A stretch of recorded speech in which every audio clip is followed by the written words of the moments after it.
Welcome, everyone, to episode 154 of the Looks Like a Movie podcast. My name is Kevin. I'm here with Doug and Owen, and today we're talking about how to make a killing. But first, as always, we're going to talk about what we watched this past week, and we're going to also start by mentioning some sad news, which it feels like we've been doing pretty often on the podcast recently. This time, maybe more than most, because just a week full of significant deaths, both in and out of Hollywood. On last week's episode, we didn't even mention that James Van Der Beek passed away, and now this past week, between recordings, 3 actors and a director all passed away this week: Robert Duvall, Tom Noonan, Eric Dane, and Frederick Wiseman. We don't have to speak a ton about all of these, but I all of them are sad. I guess maybe the only thing we could say is that Frederick Wiseman and Robert Duvall lived very full, long lives. Incredibly Um, full, rich lives. maybe Yeah. Tom Noonan was like a little bit surprising to us, and then especially Eric Dane, I guess, was not a surprising death because of his condition, um, but still pretty heartbreaking. And ALS is just like evil and awful and terrible. And I was really beat up thinking about uh, his daughters and just like seeing videos circulating of him talking about, like seeing his daughters graduate high school and get married and stuff. And it's just like ALS is just so fucked up. And it's really tough. So that, yeah, all of these were really sad to see. I don't know if you guys want to mention anything, or and I know Doug and I this past week we're going to talk about what we watched, and Doug and I were both starting to get into Frederick Wiseman a little bit, but yeah. Robert Duvall, one of the best actors to ever work in Hollywood. Uh, I Whenever I think about The Godfather at all, I always think about Robert Duvall. And do you know, like, there's that really incredible, famous Family Guy clip, right? Where it's Peter Griffin's like, so they're all about to die, right? And Peter Griffin's like, I have Right. something to get off my chest. And he's like, I don't He's like a The guy. Godfather, I don't care for the Godfather. Yeah, and then Chris is like yelling at him, and I remember it's like he goes Robert Duvall, and that is like seared into because I saw that as like such a little kid. It's like that has been seared into my memory, so that whenever I think about The Godfather, I think about him yelling Robert Duvall like that, and also Robert Duvall in those movies specifically. I mean, such a big. Anyway, is the guy's the goat. Yeah. Yeah. I mean, like a couple, you know, like titans of cinema that we lost this past week. It's just, yeah, it's tough. Even with like Frederick Wiseman, I think my struggle, and Doug and I were kind of talking about this off pod, was that like whenever there's a very significant celebrity death, it always feels like almost like it's like upsetting that like you're just now you're using it as a reason to like just now get around to their work. But then at the same time, I feel like it's simultaneously really nice and maybe says a lot about the impact that they had on the world, that like after somebody passes away, immediately everybody is kind of like celebrating their life by engaging with the work that they gave to the world. So yeah, I don't know. It's complicated, but it did make me feel bad because I had been meaning to watch Frederick Wiseman documentaries for like years now, and then that happened, and it's just like one of those things where I don't know, where you like think somebody's just gonna fucking like live forever, and you can just like, I don't know. Anyway, It does, because that's what I said. So me and Frederick Wiseman passed, which is a tremendous loss in the world. And then me and Kevin immediately just started watching his movies. After he passed, and I told Kevin, I was like, it feels bad, like it feels gross to do that. Um, yeah, but it does put in perspective where it's like, if you can't just put everything off, right? yeah, Um, So if you want to learn about the world or learn about these incredible artists, you have to do the things that you want to do. yeah, yeah. Well said. Um, there's nothing else either of you want to add. We could talk about what we watched this past week. Doug, you want to take it away? Yeah, so I rewatched I can't speak. Fury Road and Furiosa. Uh I showed them to I showed them to Clara because she hadn't seen them before, and she really liked them a lot. She said that she liked Furiosa more than Fury Road, and then she also called Fury Road like a 2015 action movie, which is accurate. Um, but those movies are so awesome. The created world in those are like, and the details and the fact that everybody has a name.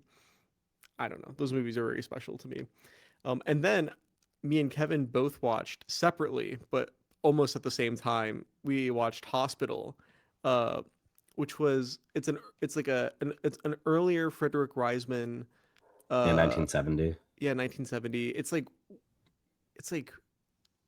it's yeah, it's pretty early. I don't know. It's like I think it's like his fifth feature or something like Yeah, that. he was definitely making them in the 60s as well. Yeah. Um, but it's like this portrait of this hospital, and it is so special. Like it is so immediately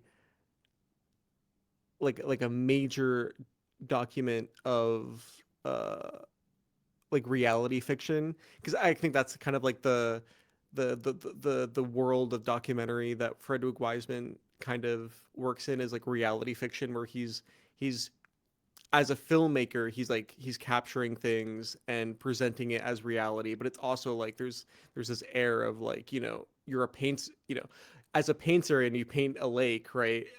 It's not a photograph of the lake, it's like kind of the artist's view of what is happening. um and because in the middle of Hospital there is this one of the most incredible scenes I've ever seen. One of the most like emotionally charged things I've ever seen is this social worker talking to this trans woman who this black trans woman, this black underage homeless trans woman in like 1970, uh who's talking to the social worker saying like, hey, I really need welfare, but they can't give me welfare because I'm underage, right? But my parents have kicked me out of the house. And also saying, also she's telling the social worker like, I'm also, if you need to like get me into therapy, like Version therapy. Yeah. conversion therapy. And she says, because it's like, God made man and woman, and I'm like, I don't really fit into those boxes, so there's something wrong with me, it's like totally being Yeah. like, I am what I am, but I understand that like this is wrong, but I am what I it's Yeah. her saying like, the social worker's asking her like, oh, like, okay, you're homeless, right? Your parents are giving you money, you can't work, you can't get on welfare, like what are you doing? She's like, oh, I'm a prostitute. It's so Yeah. horrifying. It's like it's one of the most intense. It's Anyways, what did you think about Hospital, Kevin, because you just watched it as well? Yeah, well, that scene as well, but there was like two other moments in general. I cried like three times during it, which is not like I don't know. There's like I think with documentaries it's a little bit like harder to make me cry sometimes because it's not as like, it's not like using all the elements to like tug it. Like you have to just like have a real like human response to what you're watching. This documentary is like not that long and I cried like three separate times. I mean, it's just like it's so hard to not have a response to what you're watching. There's like I think similarly, it's not nearly as like, you know, like that scene you just described, but there's like a scene where a guy just like is really self-conscious and just like feels really bad and like does not want to like report to the doctor and like and he's like so and like just seeing this like yeah, I don't know. It really it really fucked me up. No, that scene is so, because um God, it's so sad because he is like a poor guy Yeah, in like really poor health, right? And yeah, he's at the doctor and he's like obviously concerned about his health, but he has like this like, because he's an older guy, he has like this masculine like shame to him, and he's talking yeah, to, I don't know if it was a woman doctor or if it was a nurse, but he was talking to her and he's like, oh, I think I have cancer, and he's like crying, and yeah, she's like, do you, he's talking about like he thinks that he has like prostate cancer or like ball cancer yeah, or something, testicular cancer, and the nurse is like, well, do you want me to like look at you? And what he says is like, you can if you want, and it's like, yeah. bro, it's so sad. No, it is. Yeah. It's really tough to watch all of it. I don't know, but it was like it was enough during watching the whole thing where I was like, yeah, I could probably just watch every documentary this guy's made, like with not with ease because that's like the wrong word to use. Obviously, they're like that. That was a pretty emotional experience for me, but it's just like it's so good. It's like really good. Um, yeah, I don't know. I'm excited to watch a lot more, but I continue. I know you watch more than one, Yeah, so I also watched Belfast, Maine, yeah. which is very long. It's a 4-hour documentary about a small town in Maine called Belfast. And Frederick Reisman, when he was asked why he decided to make a movie about Belfast, he said that he wanted to make a documentary about a place, about a whole town, right? And he decided on Belfast because he was like, uh, what better place? Because he could live at home while they were shooting it, basically, so he Yeah. didn't have to like, well, during the shooting process, like be somewhere he could like stay, like go home and sleep at night if they did it in Maine. Um, and it's kind of it's a tough sell to a normal person to tell them to watch Belfast, Maine, because it's 4 hours long and there's like no narration, and it's like it's about a lot of stuff, and there's like five different like 10-minute sections that are basically how it's made, like little mini documentaries about like factories. Like there's a section about sardines, and we show like fishermen catching sardines and the sardines getting on the boat, being brought over to the factory, getting unloaded into the factory. Then we're in the assembly line, we're seeing people behead the sardines in the assembly line, put them in the can. Then we're seeing the cans loaded up and brought over to a different part of the factory. Then we're seeing the cans loaded up onto another assembly line where then they're canned. And then we're seeing the cans shipped to the grocery store. We see that for like five different things. And Yeah. there's like that happens for like five It's different like an times. hour's worth of the documentary. Yeah, it's just in factories, which is incredible because it kind of all wraps up together. I mean, and there's so much killing in the movie. There's this harrowing moment where we're with a farmer and we're like following him from the back like it's fucking Elephant. Have you the short Hmm. film Elephant? Where it's like we're following the killer through the back, right? It's like a shot from Elephant, right? Where we're following this farmer walk up on a wolf or a coyote that he caught in like in a trap, right? And it's like the coyote's like in this no cut, and the coyote's like struggling, and he just walks up to it and he shoots it in the head like four times, Jeez. and then he takes the coyote's leg out of the trap, then he resets the trap and he hides it, then he picks up the wolf or coyote and he walks it all the way up over to his truck and he throws it in his truck. And it's like there's so much, and there's a whole section where about like skinning foxes, where we see a bunch of dead foxes and we see the process of how you skin them and then discard of the skinned bodies, a lot of stuff. And then there's also like normal stuff, but there's so much killing in Belfast, Maine, right? And Right. it's so it was harrowing for me. And then we get to at the end, it's all kind of tied together, where it's like, oh, this is all like we're all Ahab. We're all Captain Ahab. I'm looking for Moby Dick.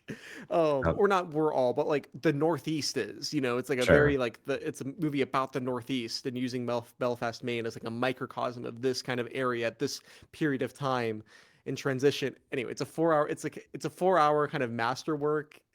It's unbelievably dense. Really would recommend it. Rest in peace, Frederick Wiseman. Yeah. And then I watched How to Make a Killing, which is a John Patton movie. Right. Yeah. Thank you for that. Oh, and what did you watch? On Criterion, they have this collection or section that is titled Gangsters, Gold Diggers, and Grifters, Mervyn LeRoy's Pre-Code Films. Which I watched. Out of that, I watched this movie, Three on a Match, which is a really interesting movie. The first, like, I don't know how many minutes, feels like this big montage with newspapers flying around for like 20 minutes or something.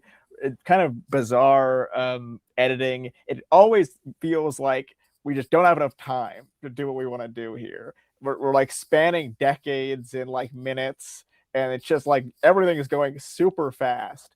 And then the movie like finally sort of hits a spot where it feels like we're in the meat of it.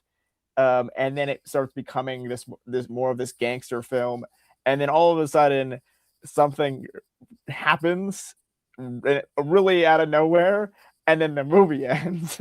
It's very abrupt. I don't know. It was interesting to see, but the whole like rhythm of it is kind of insane. It really goes fast, and then it just kind of ends.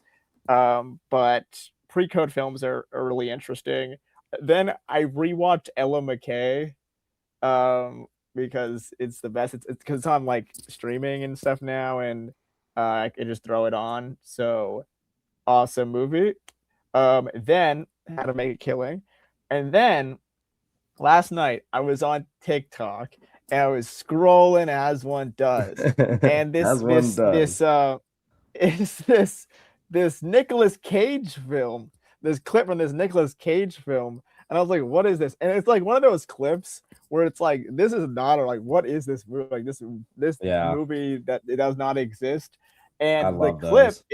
is this. It's Nicolas Cage, and he's at this diner. And he doesn't have enough money to give the waitress a tip. And so he's like looking through his wallet, and he's like, "What about my lottery ticket?" And she's like, he's like, "Here you go. This is the deal. I'll the numbers, whatever. If I win whatever my lottery ticket is, I'll give you half of it." Right? So he ends up winning the lottery, and Nicolas Cage is like the nicest guy ever, and everyone is like, "You're crazy," and he's like, "No, like I said I would give her half of the lottery." So it's like $2 million or whatever. So and it's just like it's like this like very kind of absurd 90s like romantic comedy. But I'm watching this movie and I'm like, this is a totally like fine movie, but at the same time is a movie that could not be made today or would not be made today in all of the ways. And even watching this back to back with How to Make a Killing is really interesting because it is a perfect kind of like sum up of like the kind of mid-budget movie, quote unquote, now and like 30 years ago. I just like the filmmaking and just like kind of the style and kind of the hold on and the grasp of everything is just completely different. And Nicolas Cage is kind of perfect for this kind of movie because it's like super simple but like kind of insane, and he plays it really perfectly.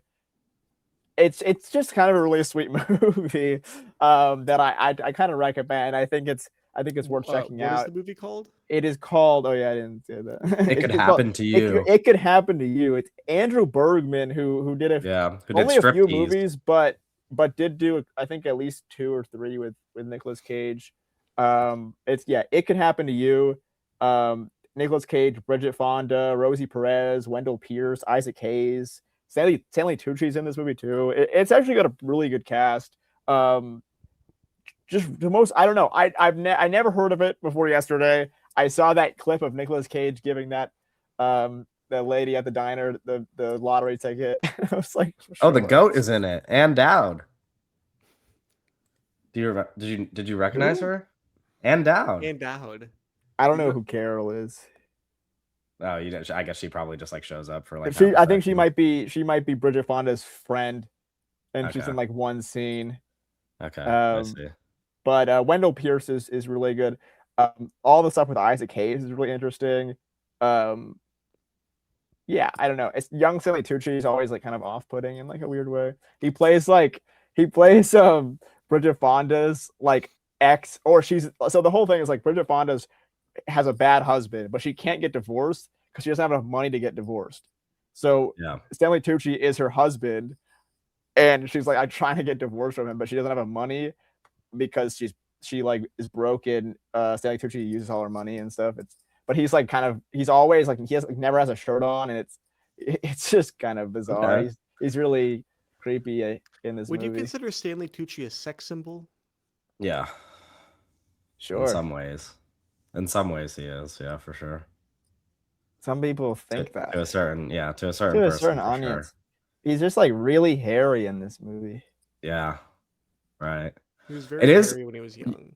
You were fortunate for like lucking out on like a TikTok clip movie. You know what I mean? Like for me, the way it happens most often is like one of my friends who's not really into movies will text me a clip of a movie and he'll be like, have you seen this one? And I open the clip and it is like, not only have I not seen this movie doesn't fucking exist. Like you're sending me like an AI movie clip. And that clip from that's that like what Ryan it sounded Murphy like you were show. describing. No, yeah, it'll be a clip from a movie, and I'm like, this is not fucking real, dude. And it's like, meanwhile, I do a little bit of digging, and it's like the #1 movie of the week on Netflix, and I'm like, Right. yeah, Yeah, I mean, I'm always interested. Like, I was just recently looking at Bruce Willis's filmography, and I'm always interested in like, you know, actors I like, and like trying to find like hidden stuff that like might be yeah, just like decent. some random Because shit like, they did. you know, these guys do so many movies, and you know, I'm sure a bunch of them are like, you know, not worth checking out. But Bruce there's definitely Willis movies famously that went on like well, a Bruce Willis, yeah, but yeah. I'm more talking with Bruce Willis like, you know, the '90s, not like last Okay. year. Yeah. I'm more like with same thing with like Nicolas Cage. Like these are the movies that like came out, you know, in a period where they weren't at the height, perhaps, but still making some interesting stuff. Yeah. Those are all, I don't know. It's because there's, you know, there's always, especially with us not being human beings, that we're watching movies every week in the '90s. You know, Yeah, like there's because definitely a things lot of that these like, movies are just like movies that are like it's like a How to Make a Killing. Like it's like it's a right. movie It's that like came How out to in Make a theaters and Killing. some people Right. who are just like at the It movies was every week probably like, it went was and saw probably it and then it got popular when it forgotten came about. out, and some people were, oh, this is Yeah. a good movie, and then, you know, no one ever heard of it 30 years later. So Yeah. there's plenty of stuff to always find, and I thought definitely thought this was a solid watch. I Right. enjoyed my time, had a fun time with it. It's cute, it's funny. Yeah.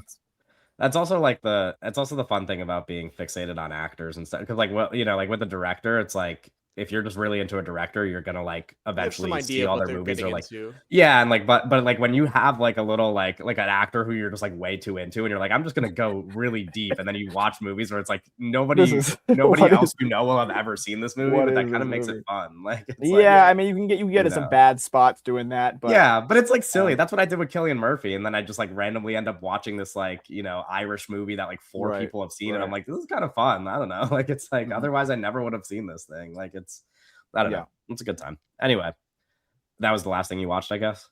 Yeah, I watched it like 2 Okay, hours ago. okay. I didn't watch a lot this week. I did see a new movie that we're not covering on the pod that is a whole lot of fun. Nirvana, the band, the show, the movie. Probably should have covered this in the pod. Probably should have. Probably would have been I more know. fun to talk about Yeah, this week, but granted, it's not like one of those. It's like I don't know. This isn't the best example, but it's literally like what if we covered a Jackass movie on the pod? You know what I mean? It's like I don't know how much like what the conversation would just be like that was funny and like that was fun. Like it's like there's not, but that also is very dismissive of how well made the movie is. Like Matt Johnson is a very talented director, and the movie is like there's a lot of stuff in the movie where you're like I don't know how they pulled this off. Like it's pretty incredible. Yeah, I it saw is Matt really Johnson. funny. He was doing interviews where he was saying like, yeah, if any other situation, no filmmaker would be able to do what we did because like he was like, yeah, being in Canada and being with certain groups and stuff like yeah. It's there are a number of scenes where you're like I have no idea how the fuck they they did this. Like it's very fucking cool. Like that stuff's awesome. There's you know there's like time travel scenes involved. Like it's all like you know it's very Yeah, I it's want to see it. some stuff is pretty crazy in that movie, and it is genuinely like I think for a lot of people, if it's like not your sense of humor, you're probably gonna like laugh at the first couple jokes and then get really tired of it. But the good thing is, I'd imagine that like 90% of the people listening to this podcast just probably subscribe to this kind of humor. And if that's the case, then you'll be like me and you'll just be laughing the whole fucking time. Like it is never not funny. And there are like 4 or 5 bits in the movie where the funniest possible thing happens. Like you literally couldn't tell a funnier joke in that situation. Why is it Nirvana the band the show? Like why is it So called that? I understand that there was a show, right? But like why is it Nirvana the band? So this is the only thing I wish. There's a couple things I wish. after watching the movie. Number one, I wish I saw this at like a film festival or somewhere where it was like a packed theater, like a full crowd, because the laughter would have been awesome. I watched it in a theater with like 11 people, and so there was like, and like 4 of them were not into the movie, so it was very quiet in my theater. And number two, I wish I like had seen Nirvana the band, the show, prior to this. So originally it was a web series, is my understanding, Yeah. and then some years later, like it was like a web series in like 2008, and then some years later they got like 3 seasons of an actual show made. Oh, I didn't know that. And Okay.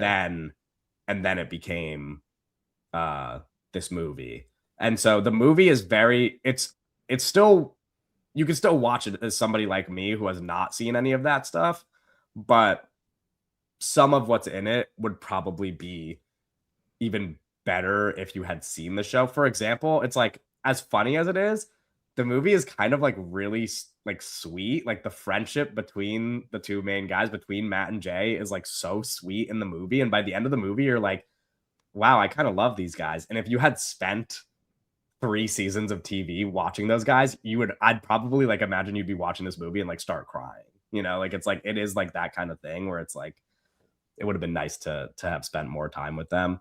Yeah, I don't know like too much of the lore because not everything is like explained in the movie. I did see a clip just to like do the kind of like, this isn't an example of all the humor in it, but I saw a clip from the show where they were like, where like it was like Jay talking to Matt about the name, and he's like, oh yeah, like there's a band with that name already, and he's like there's a band named The Band, which is like, Yeah. yeah. So that's like that. I don't know why they're called Nirvana the band, but it's very funny. And yeah, I don't know. The whole, if you don't, for people who aren't familiar, the whole setup for the show and now into the movie is that there's this venue in Toronto called the Rivoli, and the pursuit of every episode of the show is them just like concocting a plan to try to get their band to do a gig at the Rivoli, and they just like keep getting Oh, denied, and that just keeps happening over and over again for like the whole show. And the movie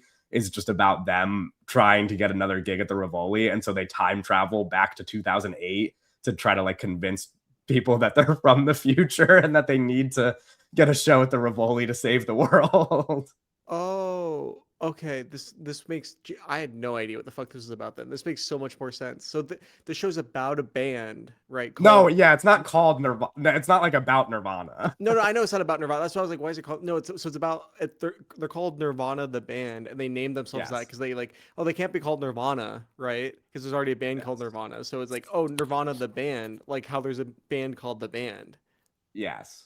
I But see. again, they're like, there are like elements of, they reference so much pop culture, and then at the same time they are like really stupid and don't know about shit that's going on in the world. So it's like very like it both makes sense that they will like reference pop culture, and then that they will also like not know who the band Nirvana is. Like they'll just like have never heard of them.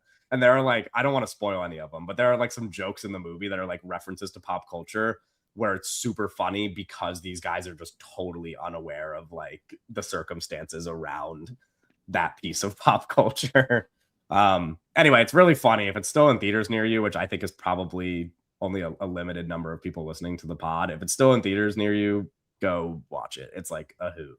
I watched Hospital, which Doug and I already talked about. And then I watched my girlfriend and I had been meaning to watch the Netflix docu-series that they released about America's Next Top Model. It was like Right. being advertised to us a lot, and I grew up watching a lot of America's Next Top Model because I would watch it with my sister. And so I was very interested. My girlfriend also watched a lot of America's Next Top Model, so she was very interested, and we were like, let's watch the documentary. After the first episode, I had just already decided, I was like, we're gonna finish this documentary, but also this sucks. But I was like, I'll just keep watching it. It's only 3 episodes, so it's not that difficult to sit through. Yeah, if you're like somebody who is with a group of friends or family and they're like, hey, we should watch the America's Next Top Model documentary, try to convince them not to, because you're not gonna get that much out of it. Yeah, it's pretty like bleak stuff. I feel very bad for the women who were victims of this show, but also at the same time, we've kind of been talking about the show like that for I don't know, like at least a decade now, right? Like everybody is just kind of aware of the fact that that show is like pretty heinous and evil, and the documentary like literally doesn't add anything. You would have to be 9 years old for this documentary to be like totally worth your time. Like you would have to have no knowledge of what America's Next Top Model is. Yeah, pretty bad. And then I saw How to Make a Killing, so we could talk about this. I don't know where to start or even how much we're gonna have to say about this movie. Which is, yeah, I don't know. All of us kind of had a similar-ish response to it. It's fine. I don't. I am kind of interested in the film as like, because it has kind of, you when you make a movie, you're given you have a budget, you have these actors, you have a script, and even like you watch the trailer and it's like, okay, it has pieces to be something that is both entertaining and worthwhile, and then it's how, like, I'm just curious because it's the failure of it is just so like it feels something that could have been avoidable. Yeah, It feels it's like almost a great movie. You're like, it's you can, almost like, it's and like it's very like, easy to picture how it could have been great. and that to me is like, it's sad, but also it's like fascinating because I think it's a lot of like movies these days feel like it could have been so much better, but it wasn't, right? Yeah. Like Glen Powell is supposed to be, this kind of movie star, quote unquote, of Bro, this he was current the time. chosen one, And anointed by Tom Cruise. right. Right. And this movie is, and I mean, we were coming off The Running Man, which we also didn't like. I think this movie is better, but not, it's like, by what measure? It's not like a great movie either. But I will say, I think this movie, not because of the quality, but purely on performance, I continue to be less sold on Glen Powell by the acting.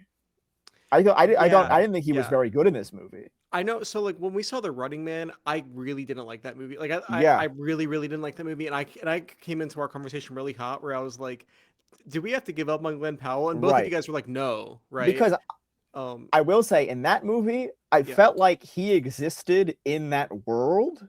Mhm. Right? Like, whatever, the movie's bad, but I felt like, okay, this is a guy that like is in this world. This movie starts, and I am like, Glen Powell is Glen Powelling, and it like is like straight off the fucking screen in a way that like he feels like he's not a real person. But I don't think that.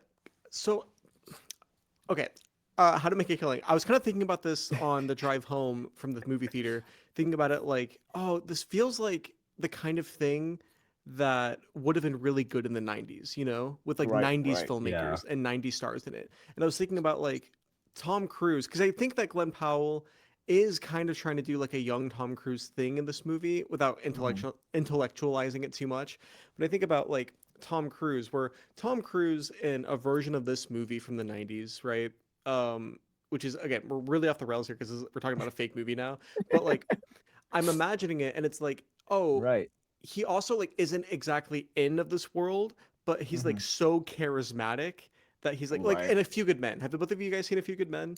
Okay, fuck. Well, anyway, it's like he's like so big, like he's like so big, and he's like very young and very beautiful, and when he takes up all of the space in the room, Whereas with Glen Powell, it's kind of like he's very beautiful and he's a movie star, and he has this really specific look, right?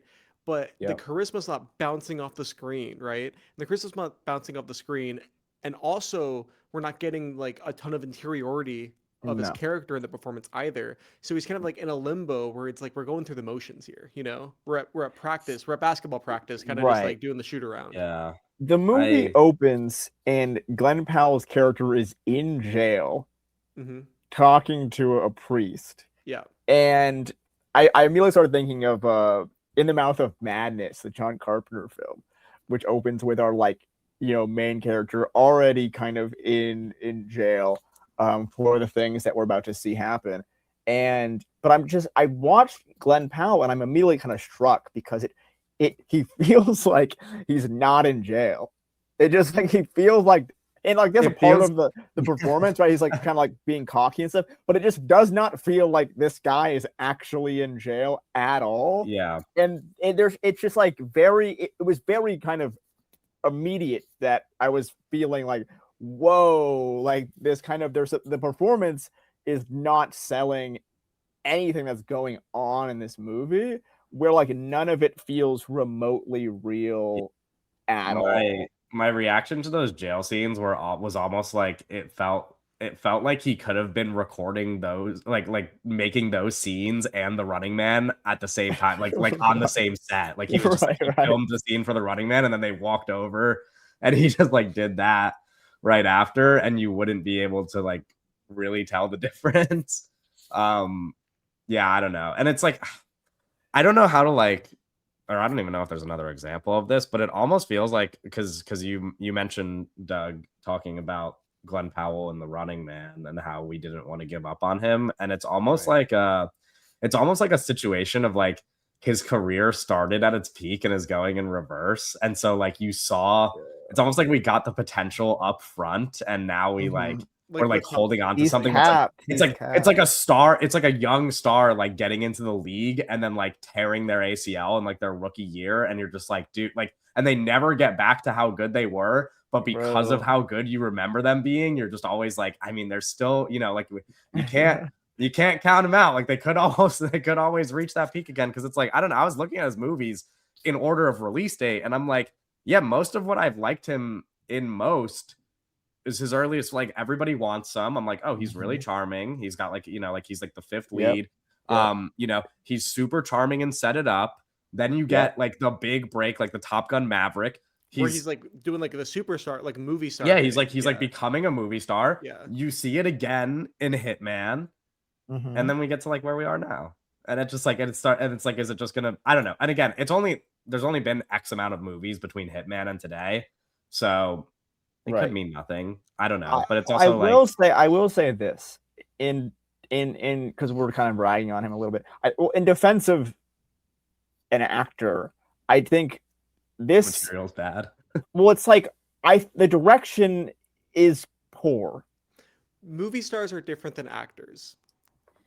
And I think that's I think you can't give him that like as much lenience as you could a different actor, right? Because movie stars like Glen Powell in this movie, he's picking the movies. Like the scripts are coming on his desk, his agents are reaching out to people, and he's picking the movies and he's picking the directors, right? Yeah, because well, I will say, I mean, there are a lot of talented people in this movie, but I don't think like I have fundamental issues with like the editing and the narration and the overall direction and kind of strategy that was, you know, kind of going on here of this movie.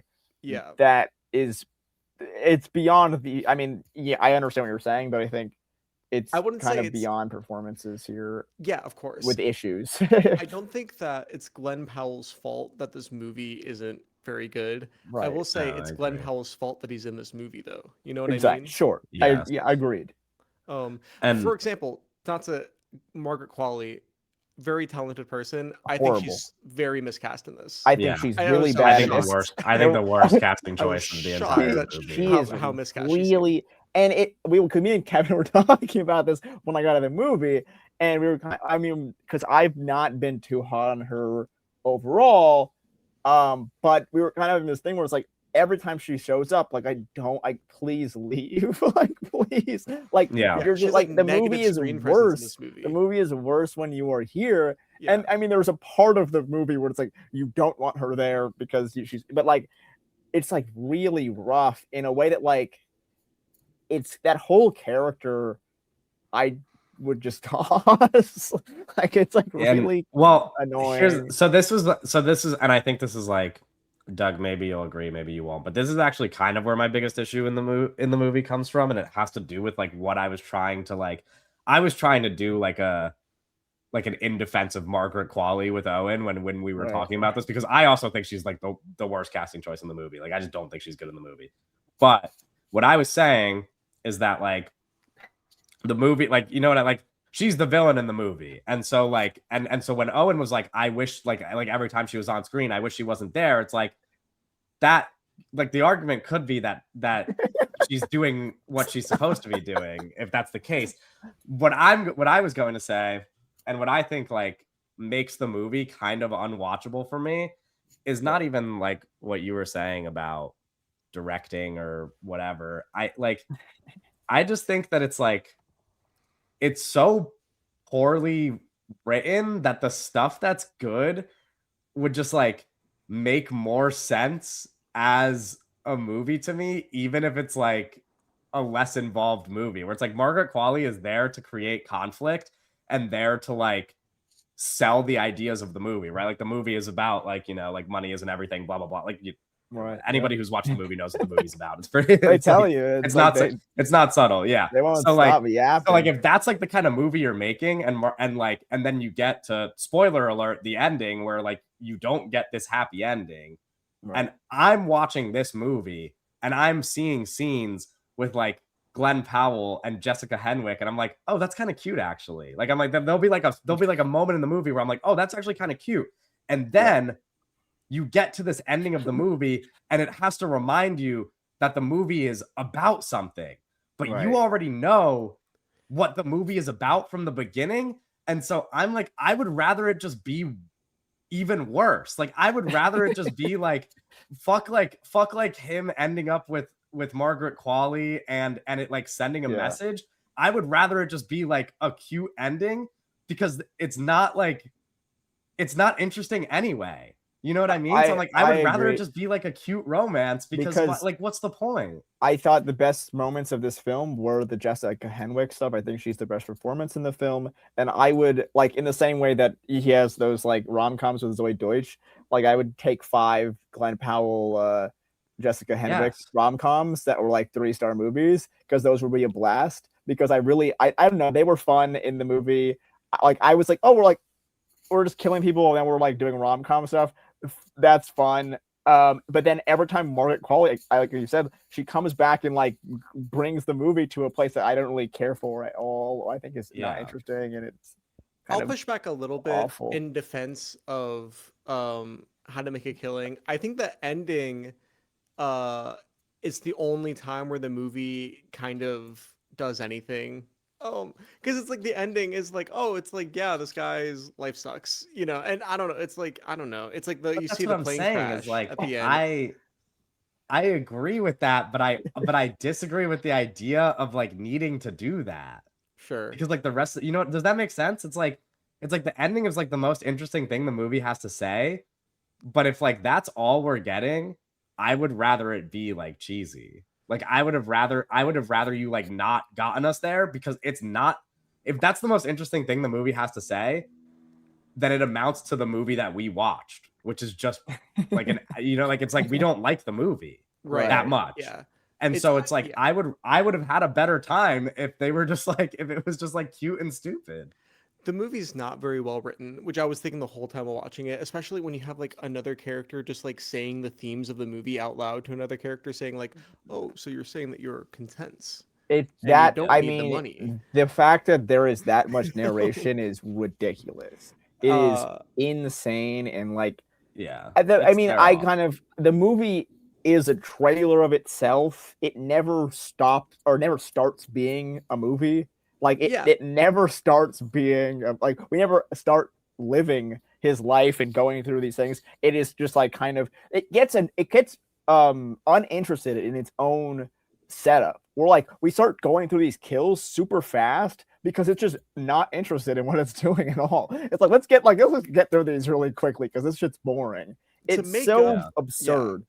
To make up for, I think, the boring movie that I think it was kind of had to have been obvious before they started shooting, right? To make up for that, to get over that hump, to make something like really worthwhile, you needed either like crazy chemistry, like really like real intense movie star chemistry from our leads. We needed like, or like really big kind of like fun like explosive action set pieces, which all the action in the movie is like, it's like you can't even recall any of it, right What's after what like seeing it. make the Most of it's off kills screen. fun. Yeah, exactly. Well, Make I'm the just like kills fun. I'm watching it. I'm like, okay, we have like this like kind of like slasher almost setup of like these things where like we like okay, we gotta kill these people, and like he's like doing basically slasher things, but Yeah, then like the the first kills kill are is like kind of off fun, screen, which was the but first one. is that when the anchor? Yeah. Yeah, there's something fun there. Yeah. But I like I don't know. There's like be a little more creative with those and like actually like plot them out in a way that like there's like the one where like he gives her like the teeth thing. It's like that's not even like there's nothing there. Right? Like that's or like Yeah. there's one where he Also, gives the guy coffee, like something in his coffee. It's super like Yeah, those come ones are like on, dude. It's like yeah. not even and the scenes. first kill They're also has tension that they then like cut under with the narration, where it's like the first kill, you're like, oh, you're like, he's like struggling to pull it off. You know what I mean? He's like nervous, and yeah. it's like there's like some tension there. And then at like the next 4 kills, it's always narration being like, it was so easy, I had to keep doing it. It's like, okay, dude, like Yeah.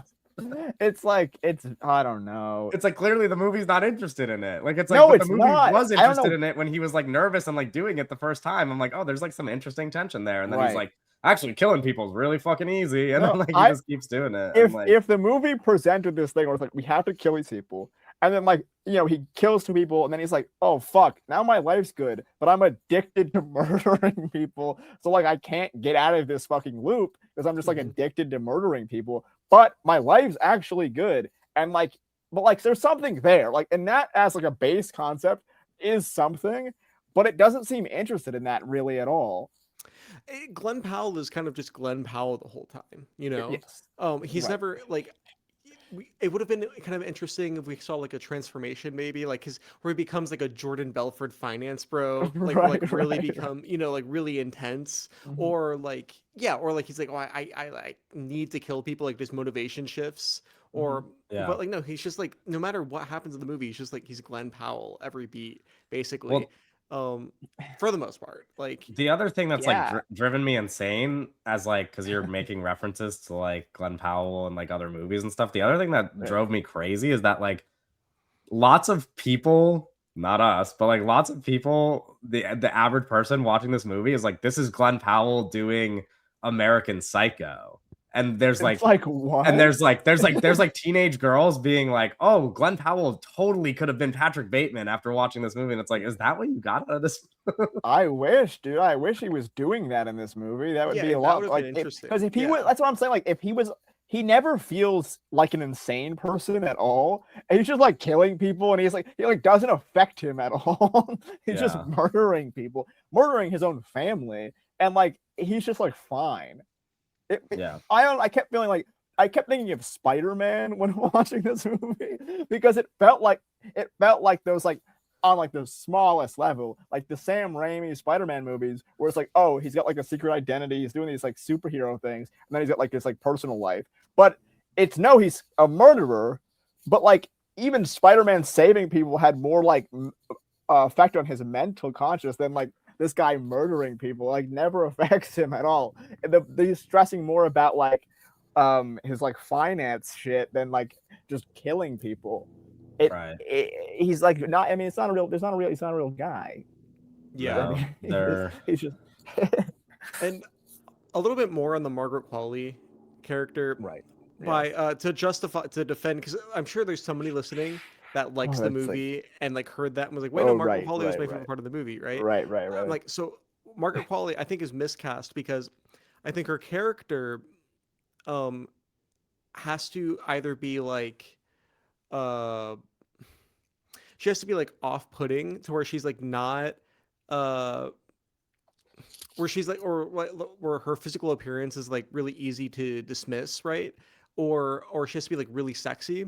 And okay, off-putting in the sense where it's like when she's in the scene, it's like, oh, she's really evil, right? And you don't want her to be there, right? You know what I mean? Or like you can put yourself in like the shoes of our main character and be like, oh, you're making me really uncomfortable with your presence here, you know? Because like before she even like goes mask off and is like totally evil, right? Or I think she has to be like kind of sexy not play because Marco Pauly is sexy, but like her character has to play it like that to where there is the scenes where it's them alone. There's like the real tension there, you know, Yeah. where we're seeing our character and our character is like maybe like, oh, like is he really attracted to her? Is there something really going on? Neither of those things are happening here because Margaret Qualley is like she's a very attractive person that's kind of playing it as she's like uncomfortable to be around, right? And it's like it's kind of it's bizarre, you know. Yeah. I don't know. What do you guys think about that? Like, I think what you're saying makes sense because I think if there was like I think if her and Glenn Powell had any chemistry on screen together, it would just complicate the movie in a way that would be way more interesting than mhm. it Right. was. And but like that doesn't like when they're on screen together, it's just like nothing. And yeah, and then I don't know, like I don't I it's tough. I don't. I'm like confused with the writing of that character. It. I'm not. It's just that part's really kind of confusing to me. Um, in a way Yeah, that I don't like I don't understand the understand loyalty what that she they're. has to him at all at the end of the movie, other than perhaps like. 'Cause that's the other thing where the writing's weird, where it's like she really likes him, right? Because they were like childhood, and then Right. obviously he grew up to be like a really attractive to be Glenn Powell, Well, right? it's Um, like Celine Song's The Materialist. It's like I really like you, but only if you get that fortune thing. It's like she's like attracted to him, but she doesn't is not attracted to him enough without the fortune. I think that's the movie here, I guess, because but she has the fortune at the end of the movie though. right. Yeah. She does, but without him, like she doesn't need to pick him up at the end. No, Maybe but maybe she just likes that That's she what I'm likes saying, right? him, Yeah, she but he's likes with him. desperate. but like she doesn't have money. Like that's the whole thing where like when she goes to find him, like she doesn't have money, so she needs to get money. She's I also don't know. fucking She's crazy. insane. Yeah, like I Yeah, don't Like it's know. not Like like but it's like, yeah, but like that this yeah. idea where it's like she likes him, but she likes the fortune more. more. So like, so the only way to have both is like because like he doesn't like her, so the only way to have both is to ruin his relationship and like get the fortune from him, and then kind of like Beauty and the Beast him, I guess, I at think the she's end. also just But like like literally like having fun because she's great. that's I mean, not clear. she says it or like in the movie. There's like a line like towards the end after she's like successfully like blackmailed him, or she's like I like she's like sucks that it had to go this way because like we could have had fun, And I think like she just I think she's just like wanting to have fun. Like she's just like I'm stealing all your money and also it's fun to fuck with Yeah. you. Like I don't think she I has to like guess take him. the more I think of it, the more I'm like, she just wasn't crazy enough. Like I feel like if she was like, one more time, like the uncomfortable part of it, like I think she needed to be like more insane. Mhm. Like, but I just don't think the movie was on like that. Like I'm thinking of like some like super like kind of I don't know, like more like Harley Quinn, like kind of big something. Like I don't know. There's because her Or character is just what kind of about like not like Natalie, not Natalie, sorry, like Nicole Kidman in Time to Die, like the Gus Van Sant movie. right. Just Like like yeah, I like mean that's not an it's unsimilar different, I guess. character. But yeah. Yeah, I don't know. It's just that character is kind of like seemingly just a huge part of this movie that just doesn't work, which affects it a big part of the movie. It's Yeah. like I don't know. It doesn't. I don't know. I'm interested because I'm sure there are people out there that like thought that part worked, but it was a real stinker for me. Yeah. You know what I will say worked before we wrap up? Zach Woods, really funny. That He is funny. that dude is hilarious. His character was funny. Well, yeah, I think that part worked really well because it like actually felt like the movie was interested in that part. Like we actually were we were on the ground. When it was like the trio of them, I was like, this is fun. Yeah. And This then is fun. and When she like sneaks out of the apartment and they like kiss, and I'm like, okay, this is kind of fun yeah. actually. And then yeah. That Zach Woods, he has a line in the movie at like the dinner table where he's talking about how he hates kids except for like Eastern European orphans, and I was like, wait, I want to hang out. Like this guy's a cool hang. Well, because that's the like Zach Woods, the funniest part about it, and like I just like when movies do that. I don't know. Some people like I also I think it's dependent. I like when movies do this and it's a person that I like. Like Zach Woods is a guy who I like, who I think is funny, and then the whole movie, every line he has is just shit that Zach Woods probably said himself. Like they're like I'm so confident that almost none of those lines were written from, because I don't think that John Patton Ford is Zach Woods kind of funny. I think Right. that John Patton Ford just knows that Zach Woods is Zach Woods kind of funny, and he was like, just fucking say shit, dude. Like, just like say, because if you've ever like listened to Zach Woods do comedy or like talk, like make a video, anything, like be in anything, it's like all the jokes in this movie are just shit that he like. Everything is just something that he would say in real life. So I don't know. Like I thought that was really funny. Like that to me, that's charming. If you get like some, you know, it could be the opposite with like the worst possible example. If you put Kevin Hart in a movie to be Kevin Hart, I'm like, this is annoying. But if you put Zach Woods in a movie to be Zach Woods, I'm like, this is interesting. This is you like it when it's a white man, but not when it's a black person. Oh my god! I Black think History Month too, Kevin. I think what you're getting at here a little bit is a little bit of the problem of the movie is it very much feels like they cast the movie and then we're like, oh, we're done. Where it felt like they were just kind of like, you're gonna go here, you're gonna go here, and then like didn't really direct much. It's a strong cast. Where it's like it is a strong cast, and it is like we're doing a lot of like casting almost sometimes against type, or like in a way that like is kind of like where it's like, you know, Zach Woods and you're making him do this stuff, and you're doing what's the guy from Topher Grace, and you're doing this. It's like that as an idea of Bill Camp is great, but when you're casting these guys and you're like, okay, them doing this is a great idea, but then like it felt like sometimes some people needed a little more, something this, like it just kind of felt like you just kind of let the kids loose, let the chickens loose, and they did their own thing. And sometimes it's going to work, and sometimes they really need a lot more something else. I think the best example of that is kind of like like Ed Harris at the end, right? It's like it's it's like you get Ed Harris to do that. You get Ed Harris, and you're just kind of like, all right, Ed. You don't do anything to like give him an edge, you know? Like Ed Harris is so good at being Ed Harris in movies because they give him like when he has good material to work with, he's like the greatest fucking actor alive, and then they just like you know. That's also what I mean too, where it's like the movie's so like it's like whatever, because that action scene at the end between him and Ed Harris and Glen Powell, it's like so forgettable. It's like they kind of run around a little bit, and then and then he shoots some of the bow. Spoilers, but he shoots some of the bow and arrow, and it's like that's it. It's like that could have been crazy, you know, get inventive, get a little crazy, you know. But oh well, it's like less. I think it's just less interested in being an action movie, which is lame because it's also not very good at what is it? What is it interested in? I don't. That's what I'm saying. That's why being a mom and being a movie that your mom or dad will watch and be like, yeah, that one was good. Well, that was the other thing. And again, this is like people in my audience like clapped after the movie, and it made me. No, they did, and it made me like it.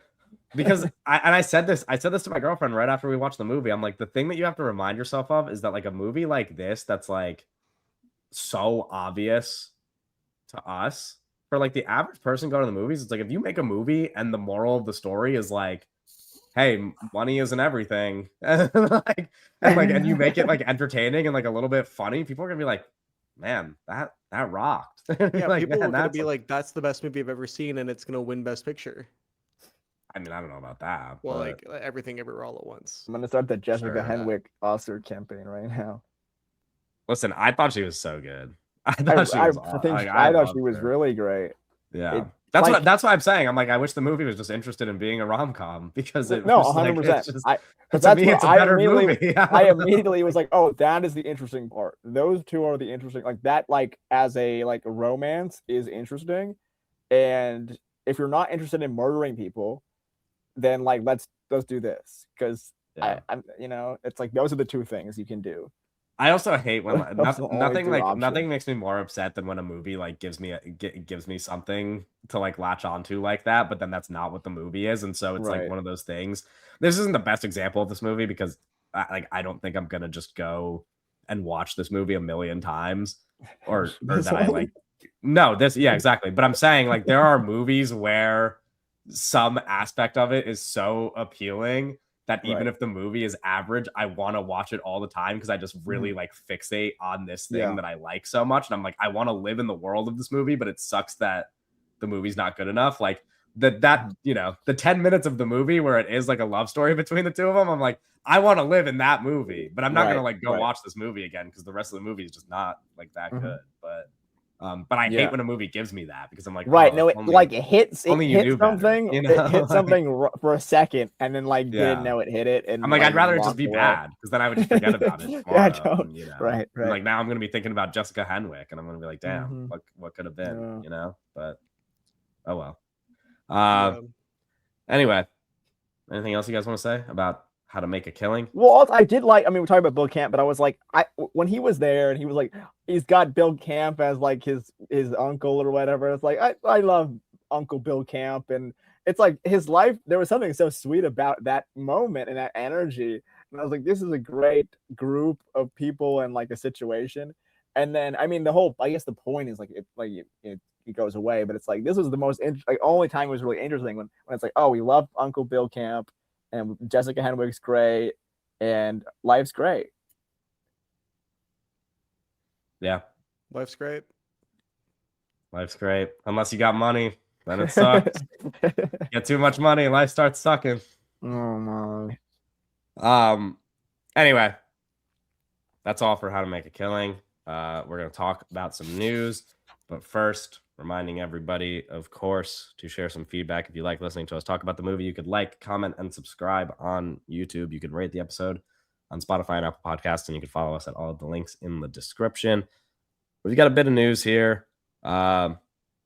We could start with Emma Mackey has dropped out of the upcoming Nancy Meyers film, and a replacement is being cast. I believe this movie is set to start filming very soon, so I'm sure we will have news about who the replacement is very Yeah, soon. Margot Robbie in there.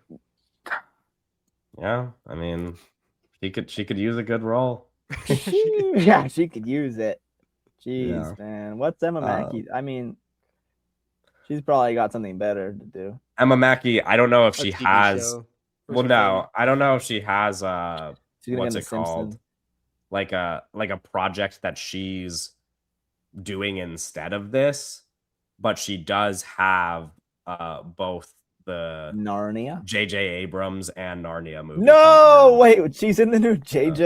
Abrams. Yeah. Oh fuck, I didn't. So know she has, that. but again, both of those movies are like, But is she's that the not Jenna leaving this movie Ortega to one? make one of those. Like both of those movies are already Is right. that the Yeah, Jenna Ortega Glen Powell? it is. She's in Yeah. that movie. Oh my god. She is. Glen Powell, Jenna Ortega, Emma Mackey, Samuel L. Jackson. Yeah. No, I didn't know Sam was in there either. Yeah. Great cast. Yeah. Is But it? I mean, Those are four talented people. yeah. I don't know if them together makes too much sense, but listen, I'd be willing to Hey, defend both you know- Emma Mackey and Samuel L. Jackson for the rest of my life. The Glen Powell, Jenna Ortega of it is a little bit. they harder they to sure do after pick this them, right? episode, They have and- a great record track. Yeah. Hey, Wednesday was big. We almost covered Wednesday on the podcast once upon a time. We did almost cover Wednesday in the podcast. Did any of us Almost watch J.J. season two? Abrams went. Did anybody watch season 2? Somebody did. Well, I know about like 300 million people did, yeah, but You know like 19. never mind. Oh my god. Bill Hader will write, direct, and star in the horror film They Know. The film follows a divorced dad who grows suspicious that his ex-wife is secretly dating a mysterious man who's having a strange influence on their children. There was a human being attached to this, right? That was a person that was a good note. Other than Bill Hader, you mean? Right. I thought that was an actress. Not that I was aware of, but maybe Let's see. maybe. No, I see Bill Hader's name and Linda Cardellini. Oh, is that confirmed? The Deadline article does not. I have her saw name that. on it. That's why I don't know, but that maybe not. Maybe it's saying so. I don't know. As maybe in talks, maybe Hader Cardellini set for They Know Horror. Okay, I mean, I guess some people are reporting it, yeah, but it seems like that Who report knows? came from a World of Real article, so I'm not gonna. Oh no! I'm not gonna Right, say anything No, with confidence no, on the podcast, but at the yes. very least, Bill Hader is making his directorial debut, and it's a horror movie. And Very excited. fans This is a of Bill big deal, Hader yeah. This is and big. Barry Yeah. have been waiting for this one for a while. Very so. exciting. They I live and remember they when know. season and- 4 of Barry came out, all the Barry heads were like, guys, guys. Me. Yeah. I was like, we need him to make a movie. Yeah. Because it's just like, I don't know. And who knows if the movie's gonna end up being good or not. But the truth is, like, when you watch Barry, you're like, this guy wants to make a movie. Like, you're like, this guy, and when you listen to him talk, you're like, this guy wants to make a movie. It's been very obvious for a number of years now that Bill Hader wants to be directing movies and not TV shows. And so Barry was a good opportunity to show that he has talent, and now hopefully he gets to act. Yeah, he's a young guy. He's a young guy. So yeah, there's a lot of movies. I'd be very excited. It's and he, like, you know, he's a man of taste. He's got good taste in movies. He talked about movies he likes before. Like, it's clear he's got good inspirations. I love Barry. And Barry was like a really big undertaking from a technical side, where it's like, yeah, it's awesome. I mean, there's stuff in Barry where I'm like, this is really impressive for television. Like really, really impressive for television. Yeah. Like and I also just like, the other thing is, like, I like the idea that he's directing and starring in it, because he stars in Barry, and it's like, when you see him acting in Barry, you're reminded, like, this guy could fucking act, like capital A act. So, yeah, it's exciting. I'm pumped for this. The plot sounds interesting enough. I hope Linda Cardellini's in it. I do. Yeah, hope that. No, that'd be cool. That'd be dope. Yeah. Phoebe DeNever will star in the Emily Henry adaptation of Beach Read, another Emily Henry casting. Right. Phoebe is continuing to land some roles. Are we ever going to talk about an Emily Henry movie on this podcast? Because there have been Emily Henry movies that have been released, and none of them have been given consideration for coverage. No, I don't know that we'll ever a big book. Yes, but it's very unlikely that we talk Beach about Read. It's yes. Beach It's Read. one of the Emily Henry books. Yeah, I own it. Yeah, I also own it. Yeah. The director of I Ship It and these short films. Yeah, that's the thing. Not the best filmmakers in the world are getting attached. Oh, it's a directorial debut. Yes, it also, these movies and shows that are Emily Henry adaptations are like streaming properties, and it's very the director. It's very rare that we talk about People We streaming Meet on movies Vacation. on the podcast, with the exception of, like, you know, we talked about Frankenstein because it was like an Oscar movie. Yeah, again, it's like the cases where we talk about a streaming movie are when there's nothing out in theaters, or when it is like too big of a movie to not talk about. You know, like Frankenstein, or like Damsel. When again, Damsel came out at a time when nothing else was. I also advocated to talk around about that one. It came out of a very interesting time in all of our lives. So again, if an Emily Henry adaptation comes out a week where there's nothing playing in theaters, then maybe we'll talk about it, or maybe we'll wait till all of them come out and then we'll do one big Emily Henry. Oh right, yeah, all of them seems a bit much. It's like 5. It's like not that much. But she's not gonna keep writing. Sure, but I guess you're right.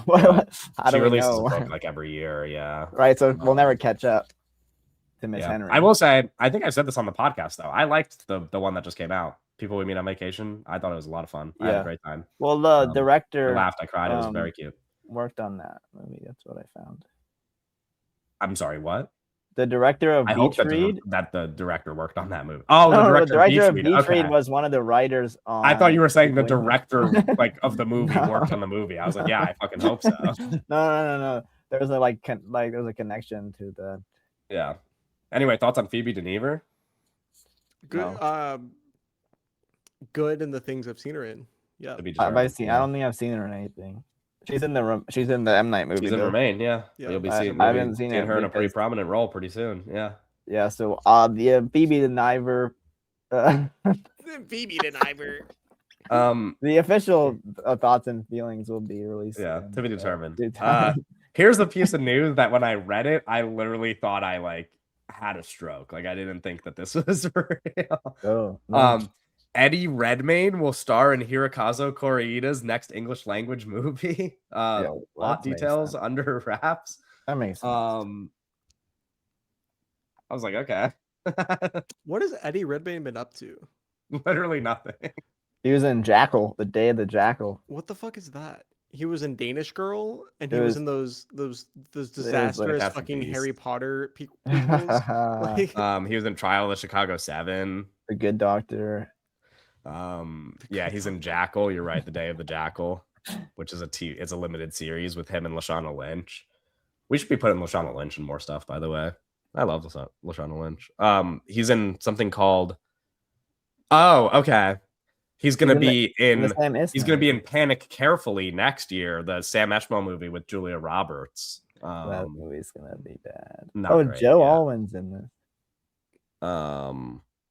Yeah, I don't know. Eddie Redmayne's just. I don't know. He's a character, man. Oh my. Yeah, remember when he was Stephen Hawking? Right? Yeah, how could you forget? I still never watched that movie, but I read the book. It was a big ass book. Did you like it? I was really into Stephen Hawking around when the movie came out. When I was like 13, I don't know. The movie came out a long time ago. Right. 2014. Are you still Stephen Hawking? No, that guy's Felicity Jones, Charlie Chalk. He's in the Files. He is. No, I know. It's true. So, I mean, that's why I asked you the question. But that's why though. That's like you were really big into him like a year ago. No, I'm just not as. Yeah, that was the cutoff. It was like a phase when I was like 13. Right. James Marsh, director. Who? Director of The Theory of Everything, also director of Man on Wire. Yeah, right. James Marsh. Here's another piece of news. Molly Gordon will direct Peaked for A24 about two girls who try to relive their glory days at their school reunion. She will also star in the movie alongside Ali Levitan, who she co-wrote the movie with, Emma Mackey, Laura Dern, Simone Ashley, and Connor Story of Heated Rivalry fame. We not talked about this before? I don't believe we did. I feel like I've seen like people have been talking. A lot of people have been talking about it mostly because of Connor Story's casting, since he's. But that's the most recent casting. Yes. Also, I think he's like going to be. Well, maybe he'll be playing a big part, but seemingly he's going to be playing like this, like the sixth build actor in the movie. But that's who people are talking about the most because of how much he just blew up after Heated Rivalry. Joker 2. Yeah. I personally, I'm kind of excited for this because it's a Molly Gordon directorial debut or solo directing debut. I guess Theater Camp she co-directed, but I like Molly Gordon. But that movie's funny, and I like her. And Doug didn't like that movie, did he? Did you watch? I don't remember if I even saw it. I can't remember if I saw it or not. Ben Platt. I feel like it does have Ben Platt. I don't remember. No, it was funny. I didn't like love it. It was like fine, but it was funny.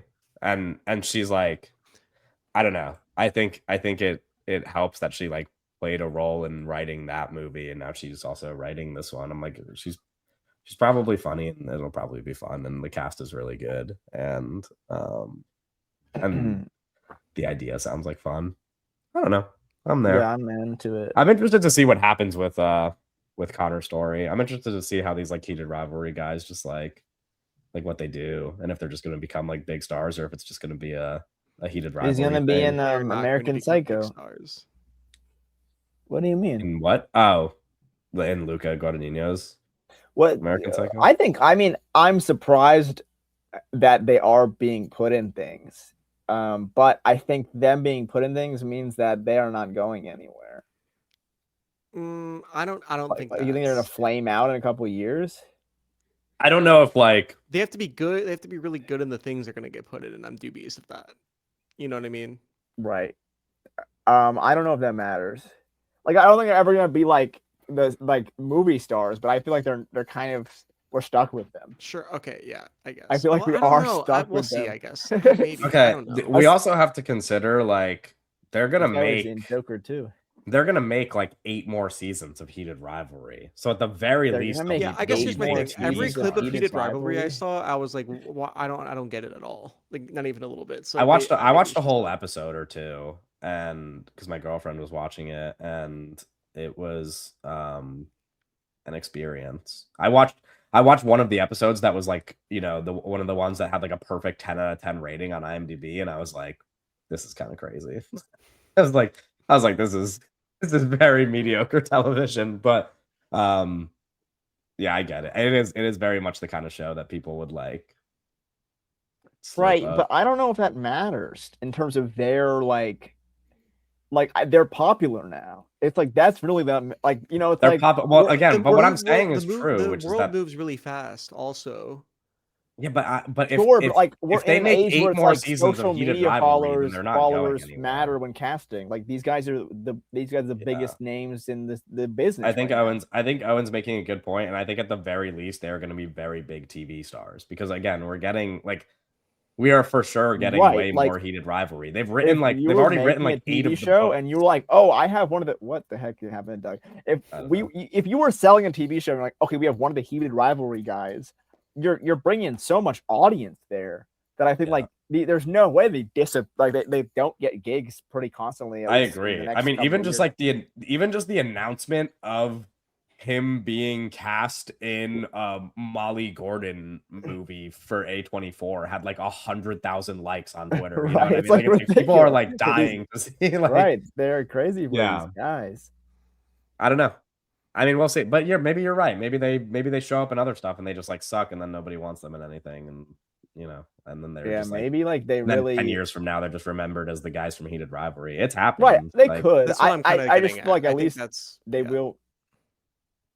yeah, I don't know. It's also like I hate to do the thing where like because I've done it before where people are like in something really shitty and you just like assume the worst about them, like you like watch some like Right. shitty streaming show or you watch some like shitty streaming movie and then that person ends up actually being a really good actor. Yeah, like Jacob Elordi. Right? Yes, like Jacob Elordi in The Kissing Booth. Like I watched The Kissing Booth and I was like, I mean, this guy is a fucking loser. And then he acted in anything else and I was like, okay, clearly I was insane. Right. Like it's like, yeah, you can't watch Heated Rivalry and be like Connor Story's a terrible actor. Like it's like if you watch 5 minutes of that show, then you realize there's nothing he could do about what's going on. So I don't know. I don't want to assume anything. Last piece of news. Walton Goggins and Chloe Grace Moretz will star in action comedy Mr. The film will mark the directorial debut of second unit and action director Wade Eastwood, known for Mission Impossible Fallout and Final Reckoning. Any relation to the other guys? To the other Eastwoods? I don't think so.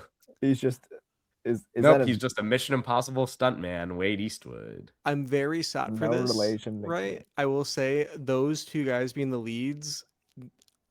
It's hard for me to imagine them in a good movie, but I'm excited. But it sounds cool. I like. What are you having against Walton Goggins? He's a fake actor. Walton Goggins is a great TV actor, but then it's more like Chloe Grace Moretz. Hey, whoa. Hey now. Has she been the lead in a good movie before? The lead? Whoa. That's what I'm saying. Have you seen a movie? Stick with me. Have you seen a movie called what's the name of that movie that she's in? What's the name of that movie that I really liked as a teenager? Oh, is that The not Giver? Chloe Grace Moretz? You're thinking No, it is. If I Stay. You guys remember If I Stay? No. The Fifth Wave. It was a book. The Fifth Wave. Listen, someone listening to the pod is going to remember If I Stay. She was in Hugo. Yeah, she was. Yeah, she's not Hugo. Not Hugo. She's not Hugo. That's not what Doug was asking. She's like, you know what I mean? Like, I don't know. She's the lead in Nimona. Nimona. The lead voice actress in Nimona. Oscar nominated. Oh, the fucking animated movie. Yeah. What is that? No. I thought that movie was cute. I like that movie. Hey, she's young. I mean, who knows, right? I also don't remember if I saw Nimona or not. Cannot. I don't know. I don't think you did. She's in movie 43. Remember when we did a commentary about that? She's in that. Remember when we did a movie 43 commentary? She's in Neighbors 2. She's in Neighbors 2, yeah. And to be fair, I think she's pretty funny in Neighbors 2, from what I remember. Wait, she's in this. Oh, this movie's probably good. It's what the fuck? How do you say this guy's name? Damn. I don't know. There's a movie that she's third building that is a real movie, and she's also in the Suspiria. I haven't seen the Suspiria remake.